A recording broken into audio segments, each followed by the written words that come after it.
Hey guys, what is up? It's Dusty here, and welcome back to another crypto video. And in today's update, I'm gonna try my best to explain to you guys exactly what I think was going on during the flash crash, and also give you guys my honest opinion about what I think is going to happen next, plus why.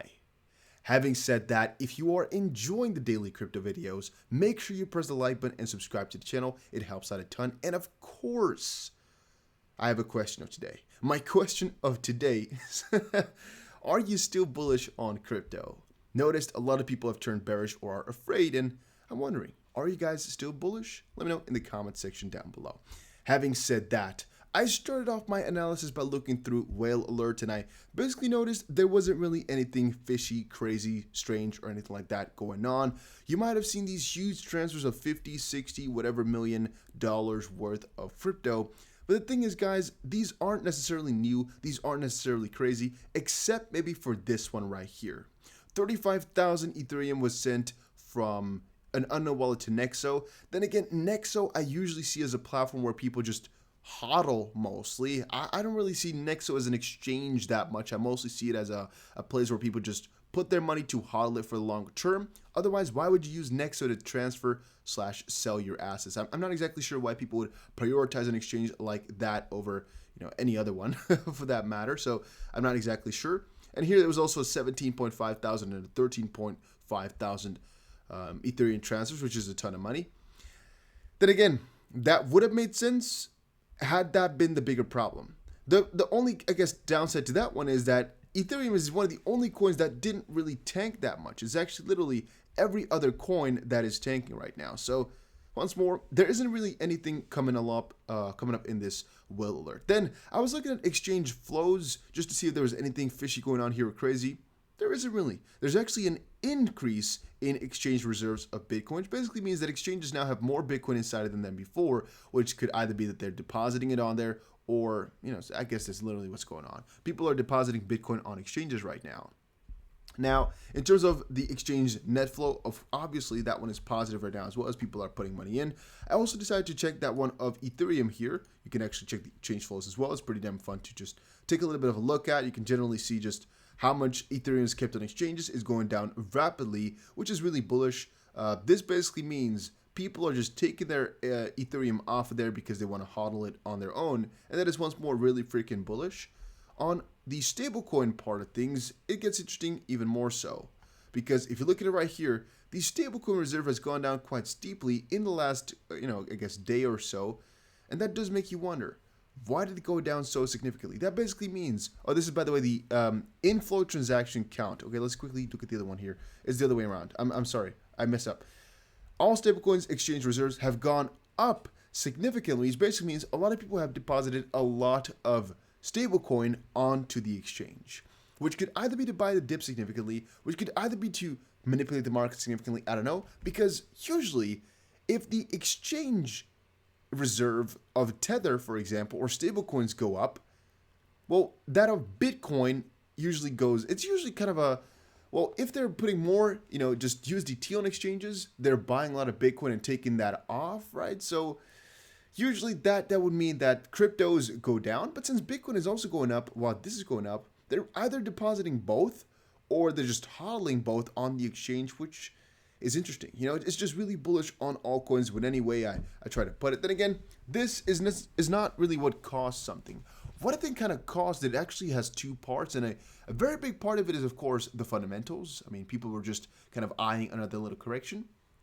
And I guess the second part is two things at once. It is FOMO, and in other words, it's basically what others are doing. Once more, that can also be split up into two parts. One part is basically coins like SHIB and just any meme coin for that matter.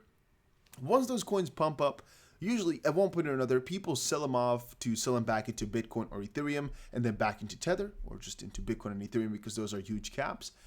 And that usually gets a lot of altcoins flooded with it, because if money flows out of Doge, money flows out of SHIB, people just generally get afraid of altcoins. They want to go for either Bitcoin, Ether, or just back into fiat.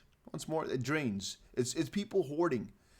Another part, of course, as just said, the second part was the huge liquidations that have happened, because this little 4-hour number was actually stating 1.2 billion a couple of minutes ago. Right now it's changed to 150 mil.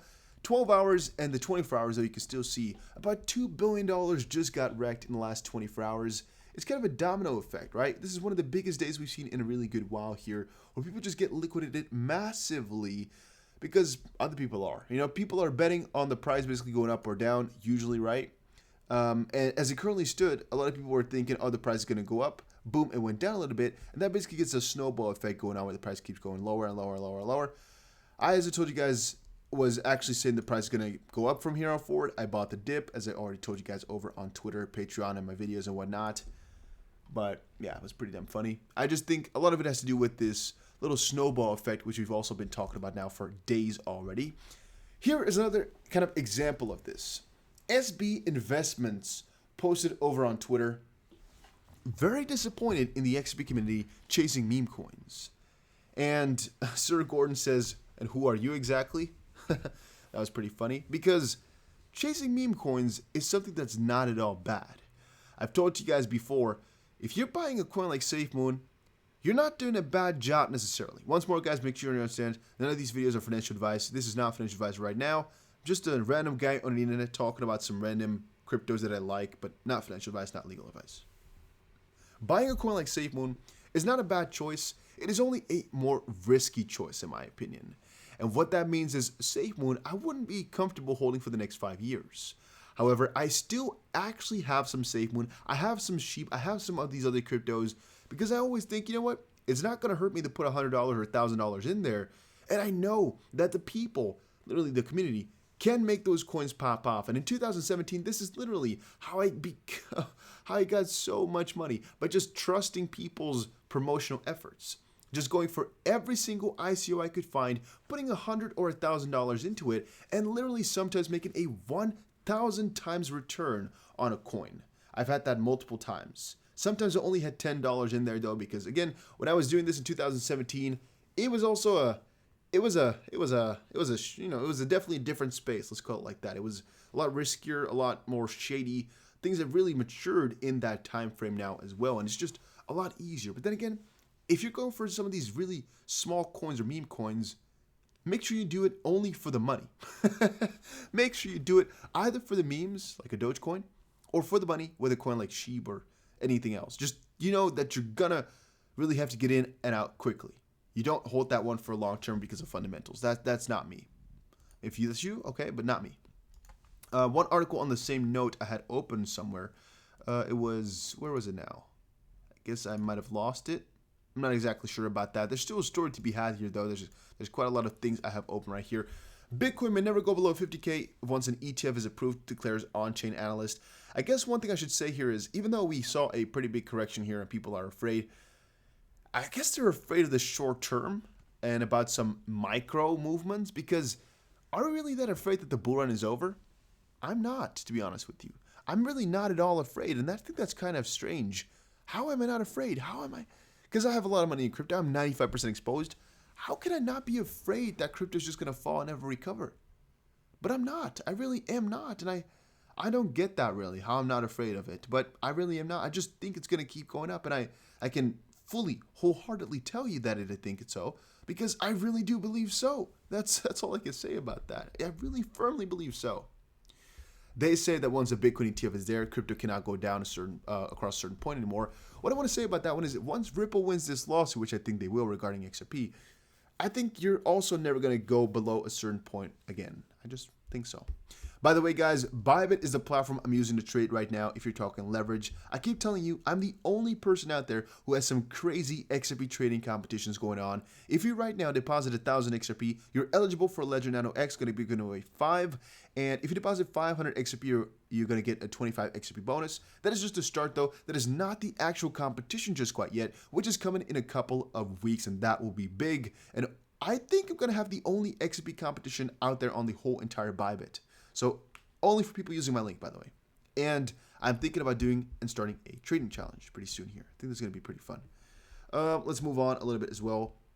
XRP holders scored major win Femex to relist XRP. Now, I've been using Femex for a little bit. I might actually start talking about that a little bit later in, I guess a couple of weeks maybe, as well as I get a little bit more comfortable with that exchange. Thing is though, it's not that huge. You guys actually told me when I said that before. It's not that huge of an exchange, and specifically this article here is really late to the party because this announcement I think happened like 3 weeks ago. The first Femex little announcement like that. So not exactly sure why they're posting it now. I'm not exactly sure about that at all. It's pretty strange. It's also a misleading title because it's really not that heavy of a win.